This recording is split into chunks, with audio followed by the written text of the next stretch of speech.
নিজেকে মেয়র ঘোষণা দিয়ে কর্মচারীদের নিয়ে নগর ভবনে সভা করেছেন ইশরাক হোসেন। রাজধানী ঢাকা দক্ষিণ সিটি কর্পোরেশনের নগর ভবনে আছেন আমাদের সহকর্মী সাইফুল জুয়েল। আমরা যুক্ত হচ্ছি তার সঙ্গে। সাইফুল, আপনার দর্শকদেরকে জানাচ্ছিলাম যে নিজেই শপথ নিয়ে সেখানে সভা করেছেন নেতাকর্মীদের সাথে ইশরাক হোসেন। আপনার মাধ্যমে আসলে সেখানকার চিত্র জানতে চাচ্ছি।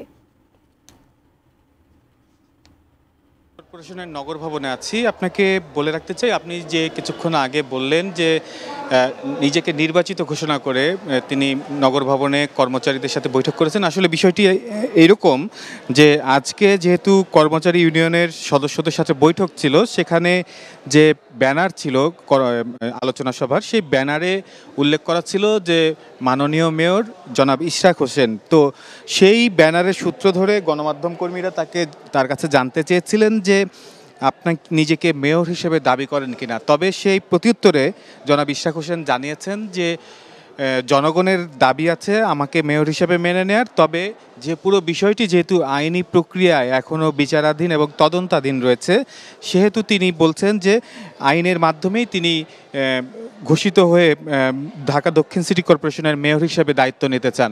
তো এই বিষয়টা নিয়ে আমরা বেশ কয়েকবার তাদের সাথে কথা বলেছি, অন্যান্য কর্মচারী যারা রয়েছেন তাদের সাথেও কথা বলেছি।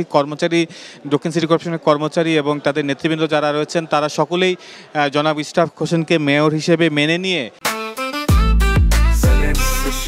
জেনেক্সে শিফট করো, লাইফকে লিফট করো।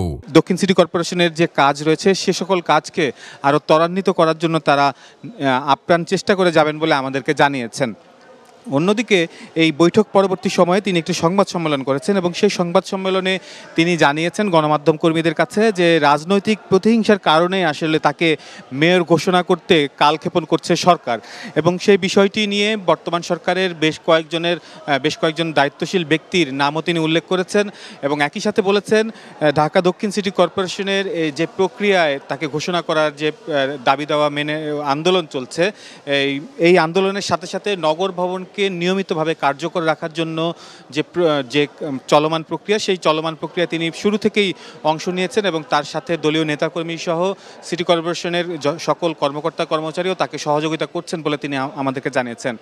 বলে রাখতে চাই যে আগামীকালকে ঢাকা দক্ষিণ সিটি কর্পোরেশনের নির্বাচিত বিভিন্ন প্রতিনিধি যারা আছেন বিভিন্ন ওয়ার্ডে, তাদেরকে নিয়ে আবারও একটি বৈঠক করার কথা রয়েছে এবং এর পরবর্তীতে ডেঙ্গু এবং এডিস মশা নিধনে স্বাস্থ্যসেবা কর্মী এবং পরিচ্ছন্নতা কর্মীদের সাথেও তার বৈঠক করার কথা রয়েছে।